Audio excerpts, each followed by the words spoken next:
আসসালামু আলাইকুম। কানাডা থেকে বিশেষ করে একদম যদি স্পেসিফিকলি বলি, ইউনিভার্সিটি অফ অ্যালবার্টা থেকে আপনাদেরকে সবাই স্বাগত জানাচ্ছি। আমার নাম আরিফ। আমি এখানে মাস্টার্স করছি ইউনিভার্সিটি অফ অ্যালবার্টাতে। আমার সাবজেক্ট হচ্ছে ইন্টার নেটওয়ার্কিং। আমার ব্যাকগ্রাউন্ড যেহেতু আইটি, ইনফরমেশন টেকনোলজি। সো এটা হচ্ছে একটা কোর্স প্রফেশনালদের জন্য, মাস্টার্স 2 ইয়ার্সের। সো আমি এখানে পড়াশোনা করছি এবং আমার পড়াশোনা হয়তো বা 2026-এর প্রথমার্ধেই শেষ হয়ে যাবে।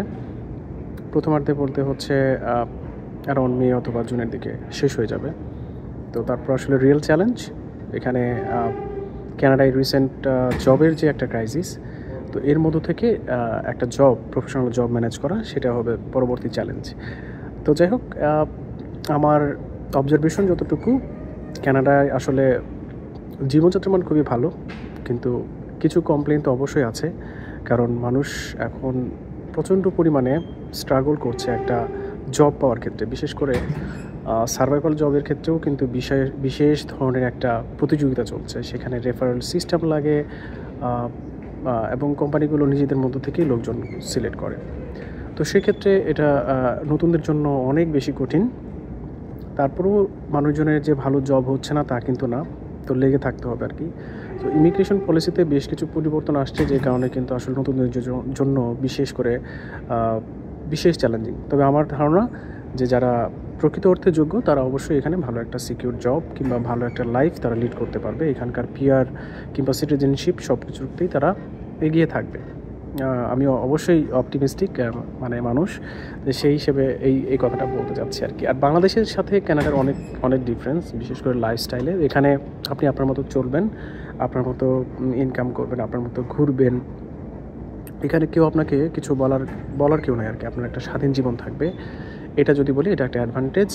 আর ডিসঅ্যাডভান্টেজ যদি বলি, সেক্ষেত্রে হচ্ছে এখানে A to Z হচ্ছে নিজের করতে হয়।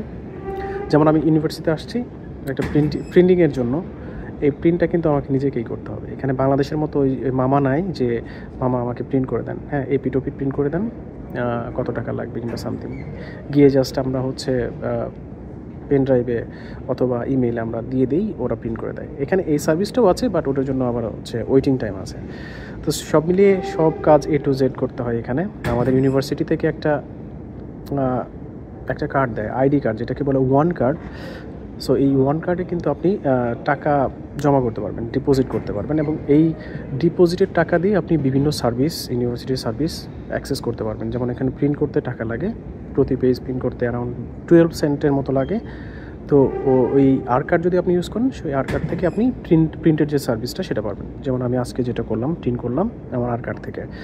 সো সব হচ্ছে নিজের করতে হবে। এখানে প্রিন্টার সেট আপ করা আছে, গিয়ে জাস্ট আপনার আর কার্ডটা পাঞ্চ করতে হবে এবং ওই আর কার্ড থেকেই আপনার টাকাটা কেটে নেবে। ইভেন শুধুমাত্র এখানে না, প্রায় প্রত্যেকটা জায়গাতেই আসলে অটোমেটেড সিস্টেম এখানে চালু করা আছে। যেমন আপনি যদি ইয়েতে যান, বিশেষ করে শপিংয়ে যদি যান, সেক্ষেত্রে কিন্তু আপনাকে যেটা করতে হবে যে ওখানে সেলফ সার্ভিস অপশন আছে, যদিও ক্যাশিয়ারও আছে, বাট দেখা যাচ্ছে ওখানে ওয়েটিংয়ের একটা বিশাল লাইন কিউ আছে।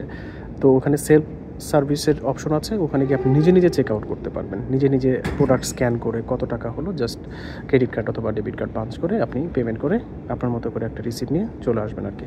ম্যাক্সিমাম ক্ষেত্রেই আসলে এখানে সেলফ সার্ভিস। সো আপনি গাড়ি চালান, বাড়ির কোনো সমস্যা, সব কিছুই আসলে নিজে করতে হয়। আর যদি কোনো সার্ভিস নিতে চান, সেটার জন্য কিন্তু একটা ওয়েটিং টাইম এবং বেশ খরচ আছে। বাংলাদেশে যেমন লেবার অনেক সস্তা, 3,000 টাকায় একটা কাজের বুয়া রাখা যায়, সে অনেকগুলো কাজ করে দেওয়া যায় প্রতি মাসে। তো এখানে কিন্তু এটা পসিবল না, যে কারণে এটা একটা চ্যালেঞ্জিং, যে নিজের সব কাজ A to Z নিজের করতে হয়। এবং এটা না করে উপায় নেই, কারণ ইন্টারন্যাশনাল স্টুডেন্ট কিংবা যারা এখানে পিআর হয়ে আসেন, তাদের এত এক্সট্রা টাকা নাই যে এখানে অন্য কোনো সার্ভিস নিজের টাকা খরচ করে, পকেটের টাকা খরচ করে যে কাজগুলো নিজে করা যায় সেগুলো অন্যকে দিয়ে করিয়ে নেবে, এটা পসিবল না। সো এখানে হচ্ছে সবাই সেলফ ইন্ডিপেন্ডেন্ট। তো বাংলাদেশে যেটা হয় যে টাকা হলে সব সার্ভিসই পাওয়া যায়, এখানে টাকা হলেও আসলে সব সার্ভিস ঠিকমতো পাওয়া যায় না। তবু দুটোই আছে, সুবিধা অসুবিধা দুটোই আছে। তারপরেও ওভারঅল যদি চিন্তা করেন, বাংলাদেশের পরিস্থিতি, রাজনৈতিক অস্থিরতা, রাস্তায় অনিশ্চয়তা, উপর থেকে ইট পড়ে মানুষ মরে যাওয়া, এই ধরনের জিনিসগুলো এখানে নেই। সবাই খুব ডিসিপ্লিন লাইফ লিড করে। সেক্ষেত্রে যারা একটা সিকিউর ভবিষ্যতের জন্য, বাচ্চাদের সিকিউর ভবিষ্যতের জন্য যারা চিন্তা করছে, তাদের জন্য আসলে এটা চিন্তা করা উচিত।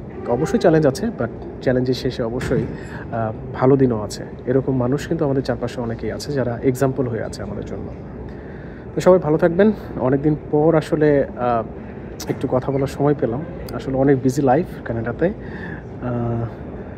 সবাই ভালো থাকবেন, আমার জন্য দোয়া করবেন। আপনাদের সবার জন্য অনেক অনেক শুভকামনা। ইউনিভার্সিটি অফ আলবার্টা থেকে আমি আরিফ, আজকের মতো বিদায় নিচ্ছি। আল্লাহ হাফিজ।